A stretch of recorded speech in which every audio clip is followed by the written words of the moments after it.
Mismong Commission on Audit ang nagsabi na malinis ang financial record ng Office of the Vice President. Yan ang nakasaad sa 2024 Annual Audit Report ng COA para sa OVP. Ang unmodified opinion ay ibinibigay ng State Auditor kung nakita at napatunayang maayos ang financial statements ng isang ahensya ng pamahalaan kagaya ng OVP.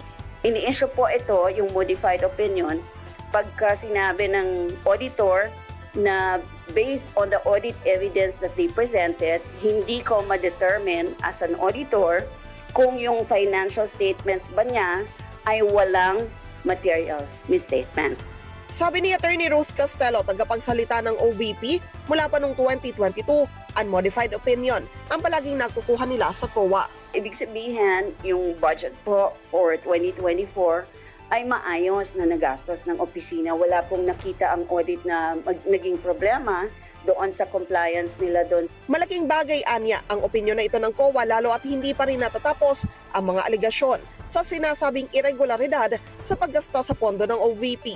Pagkakakuha po ng unmodified audit opinion, hindi naman po ito rango, hindi ito ranking. Pero ibig sabihin, unmodified opinion, wala pong maayos po ang submission ng financial statements na ginawa. It is fairly presented, it is honest, it's transparent. So, advantage po, alam po ng lahat ng government agencies yan.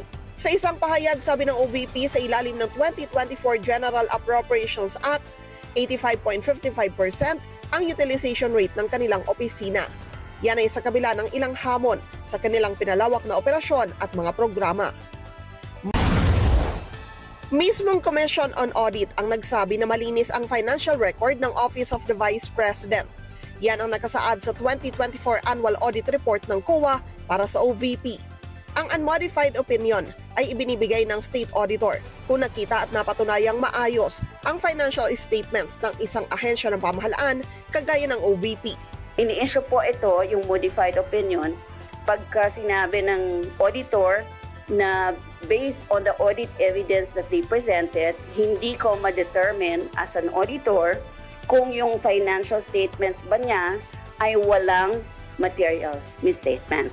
Sabi ni Attorney Ruth Castello, tagapagsalita ng OVP, mula pa noong 2022, unmodified opinion ang palaging nakukuha nila sa COA.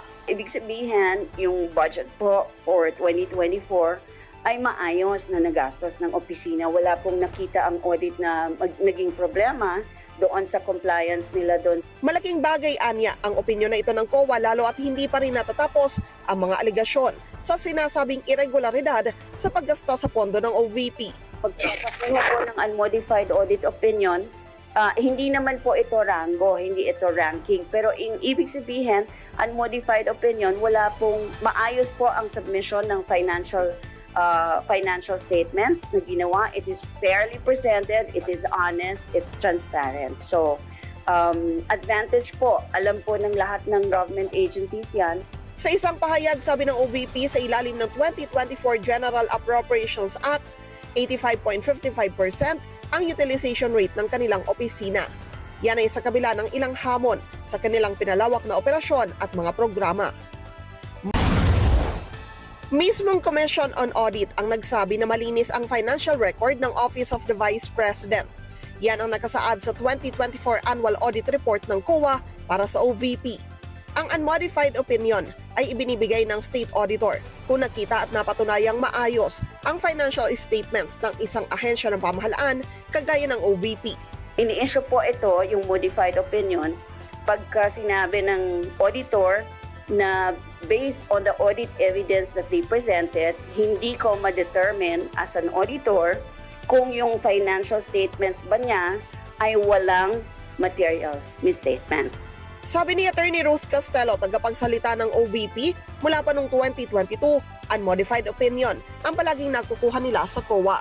Ibig sabihin, yung budget po for 2024 ay maayos na nagastos ng opisina. Wala pong nakita ang audit na naging problema doon sa compliance nila doon. Malaking bagay anya ang opinyon na ito ng COA lalo at hindi pa rin natatapos ang mga aligasyon sa sinasabing irregularidad sa paggasta sa pondo ng OVP. Pagkakakuha po ng unmodified audit opinion, hindi naman po ito rango, hindi ito ranking. Pero ibig sabihin,